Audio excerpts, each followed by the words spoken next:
16ই ডিসেম্বরের দিন কাছিয়ে আসছে। এই আনন্দে এক বাংলাদেশি মেয়েটি তার পুরনো গাড়িতে বাংলাদেশের পতাকা আঁকছিল। ঠিক তখনই এক ভারতীয় ধনী গাড়ির মালিক তার বিলাসবহুল গাড়ি নিয়ে আসে এবং বাংলাদেশের মেয়েটির গাড়ি ও আঁকা ছবি দেখে জোরে হাসতে হাসতে মজা করতে শুরু করে।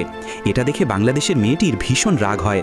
সে রাগে গাড়ি নিয়ে নিজের গ্যারেজে চলে যায় এবং গাড়িটিকে নতুন করার জন্য পরীক্ষা নিরীক্ষা শুরু করে।